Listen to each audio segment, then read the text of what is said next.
I'd like to ask about imposing sudden changes. These can come both from within. You know, maybe we say, I'm a new Muslim now, and I have to do all these things, and I have to catch up, and there's so much, and Islam is so vast. Or externally, maybe the people who are in the relationship with me, nurturing me, maybe they may have undue expectations. Maybe they want me to run too fast in Islam.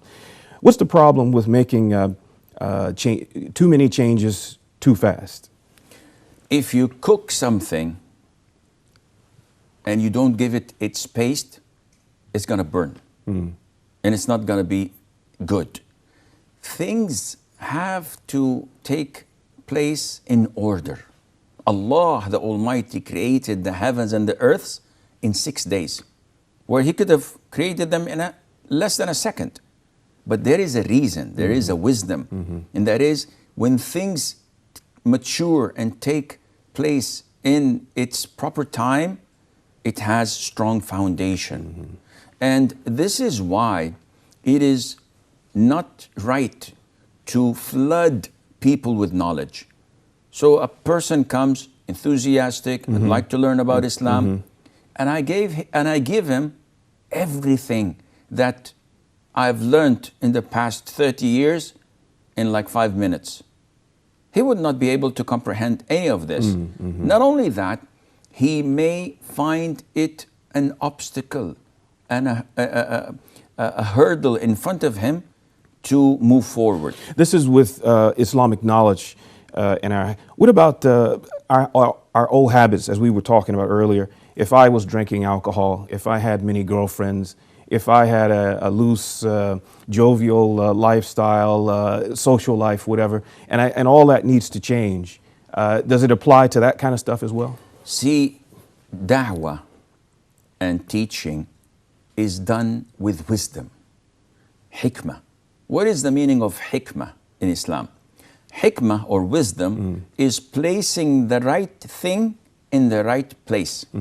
So it would be illogical for me to go to someone and in order to encourage him to come to Islam, the first thing I say is, partying all night long is haram. Booze is haram. You're going to stop doing crack. You have to let go all of your girlfriends. You don't listen to music. You don't watch movies.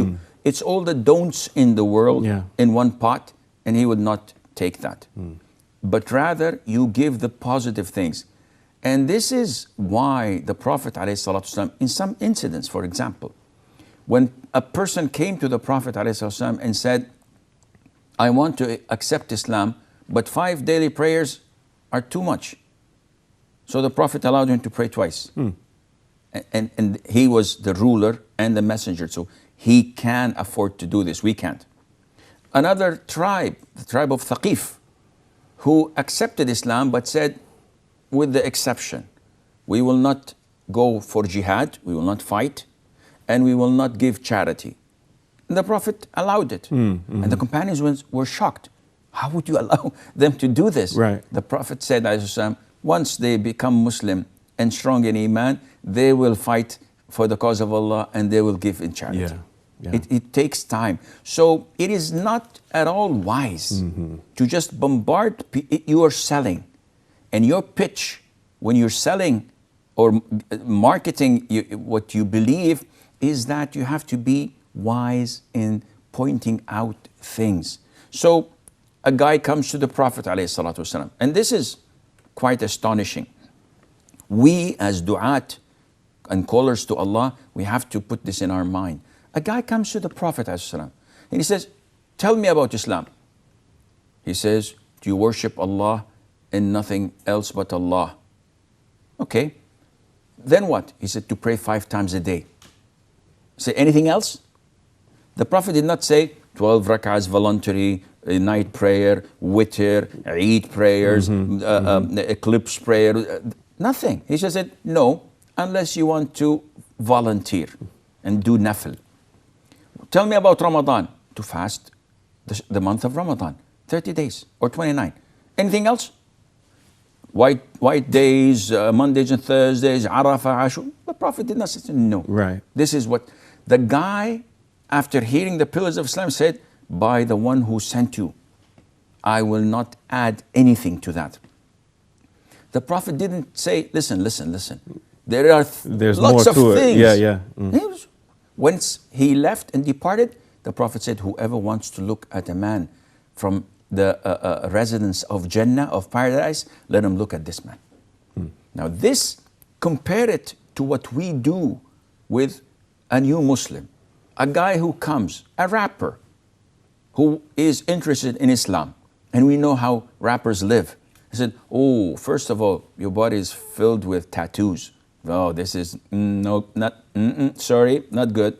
And you have this, and you have that, and your lifestyle, and the money you have that you've gained from haram, you have to give it in charity. All your beautiful Ferraris and Chirons, Bugattis, you have to get rid. What is this?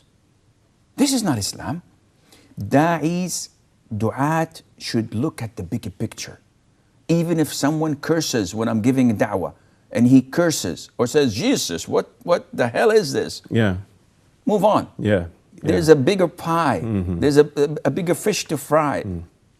This is what we learn from the da'wah of the Prophet. Not that it is halal, but this is not the time to address it. Sheikh, we have reached the end of the episode.